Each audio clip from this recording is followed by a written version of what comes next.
So this is part 2 of a 2-part video where myself and my co-reviewer The Core are talking about the Highlander franchise. We left off talking about Highlander Endgame. So we're just picking up part 2 now. So we were talking about Highlander Endgame, and you were making a point that there's certain issues, continuity issues, and so on with regards to... like basically the series had Connor McLeod in it, like we've already said. So you could argue that this happens prior to the first film. It doesn't make a great deal of sense because in the series they're still like discovering new immortals, as in like new immortals are like arising. Like it's not just like, oh, they're whittling down to the last few and we're getting ready for the movie. Like, no, there's a shit ton of immortals still running around. There's the other, like, you know, there's Duncan MacLeod now as well as Connor MacLeod. And there's literally more immortals popping up because like Richie like was revealed to be an immortal and stuff. Yeah. So the pilot episode of the series, how that maybe works, and the reason why Connor MacLeod wasn't in the series, you could sort of say is explained in Endgame, because the beginning of the film opens with Connor and Duncan in New York, and then something happens and Connor MacLeod is then kind of put into like a deep sleep for 10 years. And so you could say that explains where he was throughout the series, and that would kind of work in the timeline of when the movie got released, because it was after about 10 years after the series started. But it doesn't work. It's basically this thing of like, oh, we're going to try and stop like an evil immortal like the Kurgan or something ever winning the prize by making sure like they can never be the Gathering, because we've taken some of the immortals out of circulation. They're kind of on sort of holy ground, and they're in like, not exactly cryogenic stories, but in like some kind of deep coma where they're not like active at all. Yeah, a bit like the average little chef waitress. So yeah, that's basically something that doesn't make sense. But for the sake of the show being able to exist, you have to just kind of forget the fact that Connor MacLeod won the prize in the first film, because I'm not gonna like do holding spoilers back, because these things have been out for a good like couple of decades. So if you've got a problem with that, turn this off. Like I say, up to this film, you could sort of argue this happens before like the first film. It doesn't really make much sense in the timeline, but okay, we could sort of squint and pretend. Because but then this film like straight up kills Connor MacLeod. Like he sacrifices himself, tricks like Duncan into killing him, so Duncan's got his quickening as well, so he can take on like the big bad, because the big bad's taken out like so many immortals. He's kind of unstoppable. Yeah, and he didn't come across as particularly... I mean, it was the actor Bruce Payne. He was like quite good in like certain things. He was good in Passenger 57. But in this, he just didn't come across as all that threatening. He was just kind of like weird and creepy, but not like particularly like tough. What's the matter, Topher? Don't you want to be inside me? Yeah. So yeah, and the only thing I've changed in that line is adding Topher. Well, yeah, that line is more or less verbatim. Yeah, exactly. I didn't even notice the Topher bit, to be fair. But yeah, so it's just one of those like films that I do still like. As a fan of the series, this film was like a dream come true. It was a cinema release movie. Not the best standard of like cinema release movies. You could sort of see where there was like budget issues and so on, and time constraints with regards to like the CGI that they used at the time. But it was good to see a TV show making the leap to not a TV movie, because that's just basically an extended episode, but a cinema movie. So it was kind of good to see Duncan MacLeod's character be rewarded for, and the fans rewarded for having taken what was a cinema concept that was relegated to a TV show, but that TV show was like so good, you can then bring it back. It can come home again to the cinema screen. Sadly, I never got to see it in the cinema. I'm probably the only person who will say, sadly, I never got to see Highlander Endgame in a cinema. But that's just me. I think you're in a minority. Yeah, but I accept it. But It's a film that whenever I watch the Highlander movies, I always appreciate that one. And to me, just like I say, the kind of the way that I pictured the TV series when I was watching it, this is like the TV series. There's some issues you can kind of say like inconsistent with certain elements. It might be inconsistent with the TV series, but for all intents and purposes, it's a spin off of the TV series, but you're seeing it on a bigger kind of scale. And yeah, So the way I'd put it is, at least an attempt was made. Like, we'll get to other films in a minute, but like at least with this one, I got the impression somebody actually liked Highlander and had probably at the very least seen the fucking films, you know? Yeah, and they brought back like some of the characters from the series, like Mythos and Professor Dawson, which isn't necessarily a guarantee that the film is going to be good, as we'll get into when we're talking about the next film that came out. But no, for all its flaws, and there are plenty of them, and I've joked about them on previous videos, like some of the editing where like it just replays like the same part of a battle that you just saw 2 minutes, not even 2 minutes before. It then like cuts back and like replays a good like not just like a couple of shots, but like about 10 seconds of like a fight that they're having, and it just like replays it again. It's hilariously bad for stuff like that, but I still like the film. And the score is very good. If you ever watch a Highlander game again, just pay attention to like how good the score is. It's like really good. But the same can't be said for the next film that we got. We have to talk about this. The sauce. Right, that's all we've got time for on today's video. Brand extra. I'm joking. We've got to talk about this shit. So 2007-ish, I think, or 2008 maybe.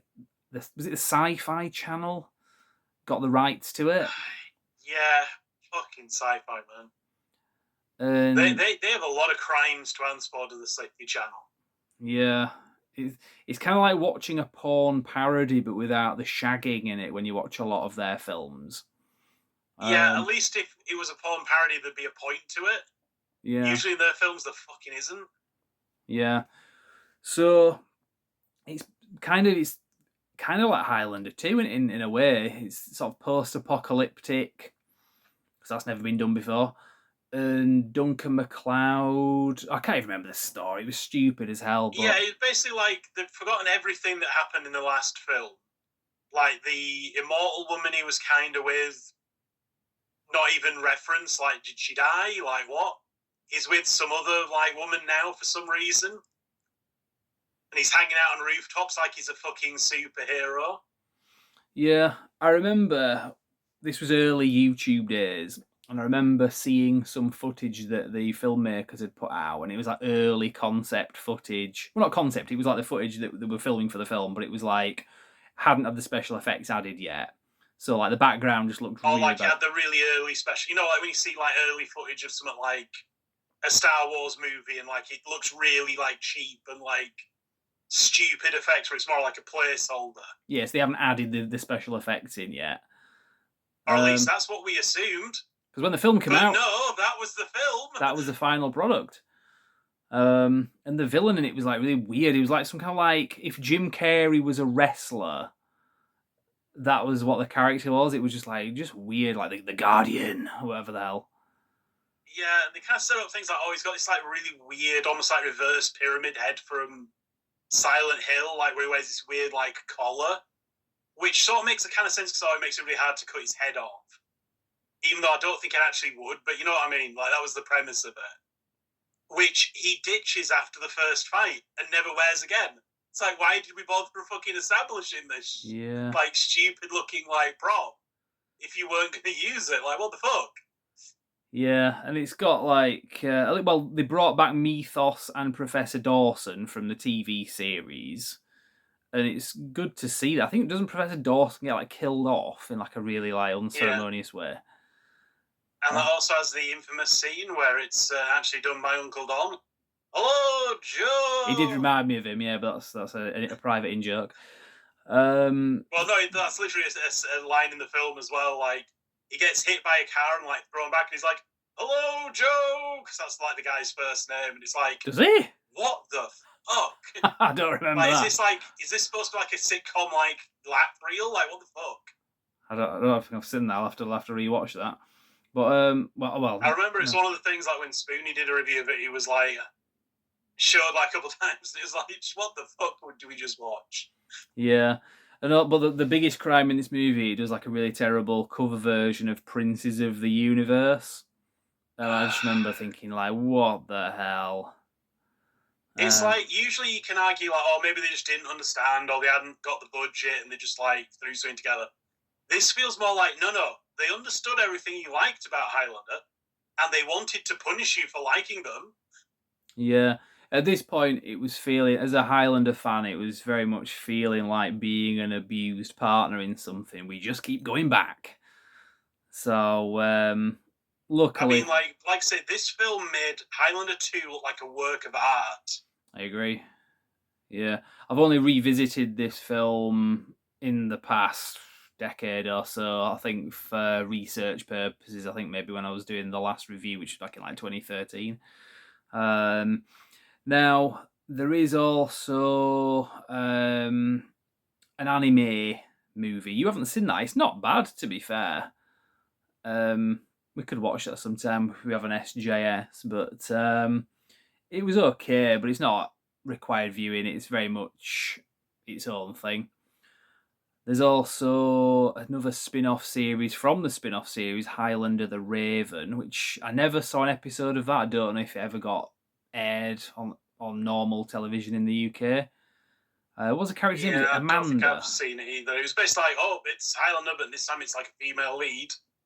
Before that was like a popular like thing to do. Yeah, I mean that wasn't like done we're not saying in a bad way. It was just she was a pretty good character, but I don't think she necessitated her own TV show, and I don't think the show was even about immortals. I think it was about like was she like a cat burglar from memory or something from in the TV series? I don't know. I sort of remember a character in the series. But yeah, it was one of those that again wasn't really required viewing. There was also the cartoon series. Was it Quentin MacLeod? The character was. Yeah, it kind of went again, ironically, post-apocalyptic. Yeah, again, it's not something purporting to be canon because for everything we've said about the other movies and the TV series, they were purporting to be canon with each other, even if they didn't work. But the cartoon series was kind of its own. It was like an adaptation, maybe like a remake kind of thing, its own thing, and it was vaguely popular. I think as much as it's kind of like James Bond Jr. the cartoon. It wasn't like notoriously hated, and they had like their own toy line and so on. Or I seem to remember them being like on shelves and stuff. So I mean, they put some effort in there, but it wasn't for me anyway. So I remember it being on, but no, I mean, other than that, like I say, this franchise is one that I do go back to every now and again, at least with the four movies that I like. And I've just started rewatching the TV series from the beginning with full intention to finish it because I've never done that. So, any other thoughts on that? I mean, some of the TV shows shows the like flexibility of what you could do with Highlander because you have like episodes like set back in like I'm pretty sure there's one where he's in like the Civil War and at least part of it, and like just these immortals' lives like down through the centuries and all the shit they must have like done, as well as like the modern day stuff like them fighting other immortals, and also just like almost like being like superheroes, like they've got a secret identity, like they can't really let people learn about immortals and stuff, so they've got to be careful, like not like give the game away at some point. Yeah. So the only other thing I can mention is the remake that, as far as I'm aware, is definitely happening. Henry Cavill's in there. I'm assuming he's going to be like this sort of Connor MacLeod character, and Russell Crowe has been cast in it. It was with Lionsgate, but then I think it got sold over to Amazon, I believe. But it's going to be a cinema movie, I think. But we'll see. I don't. Yeah, like I said, I've heard so much about reboots of it that I'm kind of. I think we've had this discussion before. You're much more kind of hopeful than I am. I'm quite cynical on the subject. Yeah, I mean, odds are I can't see. I mean, I like the fact that Henry Cavill's in it because he usually likes to have a little bit of input in things as a fan of the property that he's working on. Like, was it The Witcher? I've never seen an episode of that, but I know it's well liked and nothing bad to say Well, about the it. first series was, and it started going a bit off the rails as they started taking more and more liberties with it, surprisingly. Yeah. Until Cavill said, yeah, fuck it, I'm out after this series. Yeah. So we'll see about that anyway. I think, is it Chad Stahelski who has got a good legacy of action movie genre work, and more popularly from working on the John Wick movies. He was or is directing it. I can't remember. I've kind of lost track what the most up to date information is, but yeah, there's a lot of potential for it. But to be fair, I'm kind of like you. I don't see what's going to come out is going to be something I would want to watch, but you never know. So I'll leave it there. We're going to do another video shortly talking about a similar thing, a remake of a classic, The Running Man. So unless you've got anything else to say about Highlander, Cole? No! Take that as a no. We'll see you next time. Thank you very much for watching.